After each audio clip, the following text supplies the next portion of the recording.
ഇനി പെണ്ണുങ്ങളെ വളക്കുന്ന കാര്യത്തിൽ ഒരുത്തനും വിശ്വസിക്കാൻ കൊള്ളില്ല. ഈ ഗെറ്റപ്പിൽ തന്നെ വന്ന് ഇവളെ കറക്റ്റ് ചെയ്യുന്നത് നല്ലത്. Hi hi. ബുജി, ഇത് നിങ്ങളുടെ ഈ തരാൻ പറഞ്ഞു. ബുജിയോ? ബുജി ബാബു. ഓ, ഒരു പെണ്ണിന്റെ മനസ്സ് മറ്റൊരു പെണ്ണിന് മനസ്സിലാവൂന്ന പറയാ. അതുകൊണ്ട് നിങ്ങളുടെ മനസ്സിലുള്ള എന്താന്ന് വെച്ചാൽ അത് വായിച്ചിട്ട് പറഞ്ഞാൽ മതി. അവനോട് ഞാൻ പറഞ്ഞോളാം. ബുജി ബാബു വളരെ നല്ലവനാ, അതറിയാവോ? അതെയോ? അദ്ദേഹം നിങ്ങളോട് സംസാരിക്കണമെന്ന് ആഗ്രഹിക്കുന്നു. എനിക്ക് അവരെ ഇപ്പൊ കാണാൻ പറ്റൂ? ഷുവർ. ഇപ്പൊ 10 മിനിറ്റിനുള്ളിൽ വരാൻ പറയാം.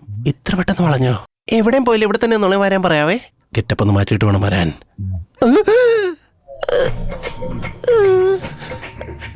ഇവനാ ദൈവമേ, എന്ത് കുഴപ്പമാക്കാനായിട്ട്.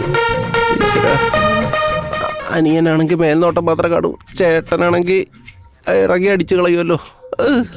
നിന്റെ കൂടെ ജീവിക്കണം. ബുദ്ധിയില്ലടാ നിനക്ക്. നീ ഗുച്ചിബാബുവിന്റെ സിസ്റ്റർ അല്ലേ? ബുജ്ജി ബാബു തന്നെയാടാ. ജീവിക്കുകയാണെങ്കിൽ എന്റെ കൂടെ മാത്രമേ ജീവിക്കുള്ളൂന്നാ. പെണ്ണ് വേഷം കെട്ടിയവനെ പോലും ജീവിക്കാൻ സമ്മതിക്കില്ലടാ നീ ഒന്നും.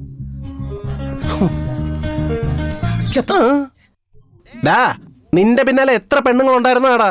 ഇപ്പൊ നീയോ ആണുങ്ങൾ പെൺവേഷം കെട്ടുന്നതിന്റെ ഒക്കെ പിന്നാലെ വരെ നടക്കാനുള്ളടാ. ഇങ്ങനെ തന്നെ കറങ്ങിക്കൊണ്ടിരുന്നോ? ഒരു നാൾ ഭ്രാന്ത് പിടിച്ചാ നീ ചാവാൻ പോണത്. ഇവൻ ഇങ്ങനെ തെണ്ടി തിരിഞ്ഞ് നടക്കുന്ന അവസ്ഥയിലേക്കൊക്കെ എത്തിയോ? ഞാൻ ലൈനടിക്കുന്ന പെണ്ണുങ്ങളെയാണ് വളക്കാൻ നടക്കുന്നതെന്ന് വിചാരിച്ചാ അവസാനം എന്നെ തന്നെ വളക്കാൻ വന്നിരിക്കും. Very bad. ഇനി ഈ നാട്ടിൽ നിൽക്കാൻ പാടില്ല. വേറെ ഏതെങ്കിലും നാട്ടിൽ പോയി ജീവിക്കാനുള്ളത്.